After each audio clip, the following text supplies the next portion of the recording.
Russian President Vladimir Putin is making a rare public admission, confirming that his armed forces are specifically targeting Ukraine's energy infrastructure. He accuses Ukraine of, quote, starting it, blaming Kyiv for blowing up a bridge to Crimea and for attacking an airfield in Kursk inside Russia. Ukraine hasn't offered comments on either of those incidents. Right now, there's been a lot of uproar about our attacks on the energy infrastructure of our neighbouring country. Yes, we're doing it, but who started it? Who hit the Crimean bridge? Who blew up the power lines from the Kursk nuclear power plant? Sam Kiley joins us now from Kramatorsk in eastern Ukraine. Sam, interesting admission there, and of course one could make the argument that Russia's long been targeting civilian infrastructure in Ukraine and long before that attack took place in Crimea.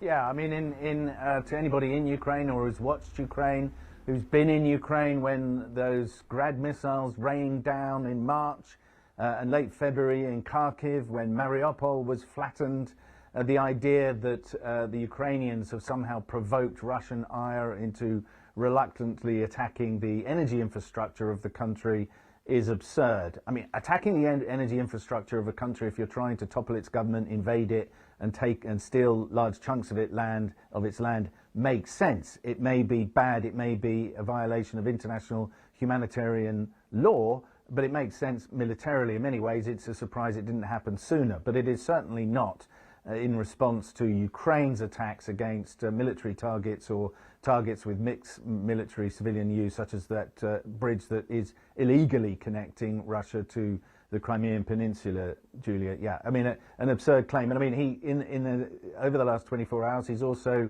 repeated his veiled threat to use nuclear power, nuclear weapons. But at the same time, we're saying we're not mad. We don't go around the world holding the nuclear knife to people's throats. Although, actually, in the past, he has done precisely that. It is potentially the use of Russian nuclear weapons which has held back a lot of the additional help the Ukrainians are asking for from NATO. NATO is very anxious about an unequal response in the form of even a tactical nuclear weapon being used against Ukraine, or perhaps more widely. So this sort of language is all part of Putin's efforts to sort of stir the pot and confuse the argument, and he's very good at it, Julia. Yeah, he did step back a little from that, though, and did argue in the terms of the nuclear weapons that they are used for defensive purposes, though. Can one make that argument too, or is this, again, to your point, just part of the sort of flexing of muscle? It's the hot, cold, hot, cold. You know, 1 minute he says, you know, he hints that they may use it, or Medvedev, his deputy or similar, may do so. But it's all part of this ongoing horror. But on the ground, Julia, things are getting increasingly difficult, where irrationally it may be, but the Russians are throwing an enormous amount of energy into the Battle of Bakhmut. And we recently gained hospital, very uniquely really, to their military hospital, where things are extremely difficult. Wartime brain surgery in tandem. Wounded in battle on the same day, on the same front. Two young men, the focus of these over-practiced neurosurgeons. Kramatorsk is often bombed. The windows, even in here, are taped to slow flying glass. The effort is intense to repair brains, to save lives, memories, loves and future dreams. They would have little idea where to start their delicate work if they didn't have use of this CT scanner. It can pinpoint damage, find what it's done, and it gives surgeons a plan of action.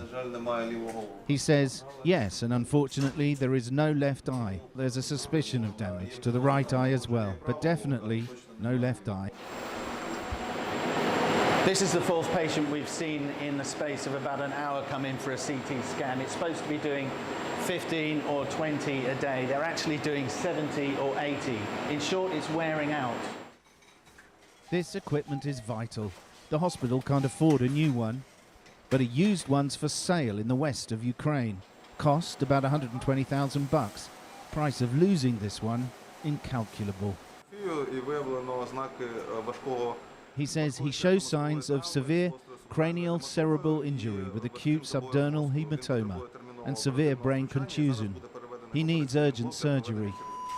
The administrators here have raised about $60,000. They need help with the rest. This is the only CT scanner in a vast region. Critical. This machine is critical. CT is critical to provide appropriate care for patients with both head wounds and acute brain injuries. Is it saving lives? Definitely, absolutely, 100%.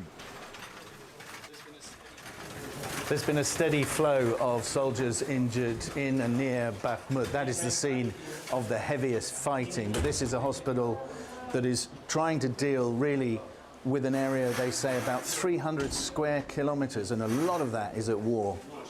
Some soldiers are relatively lucky. Duck was shooting mortars at the Russians, who shot mortars back.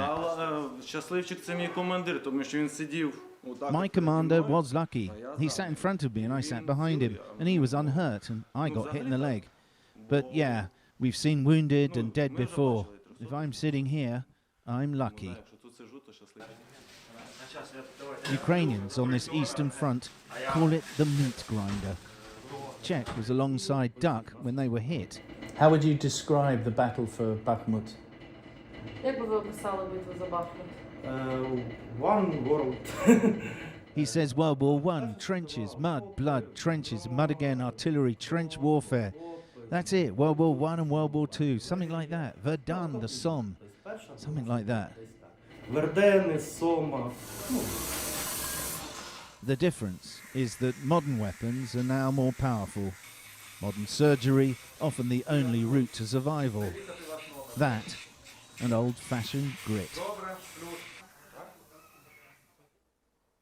Now, Julia, the Ukrainians are indeed showing a lot of grit in their determination to hold the Russians back in the battle for Bakhmut. What baffles them, though, is quite why the Russians are doing it. It doesn't have particular strategic value. The assumption on the Ukrainian side is that Putin needs some kind of a victory after months of battlefield losses, Julia.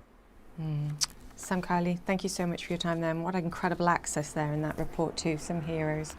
Sam Kiley there in Kramatorsk.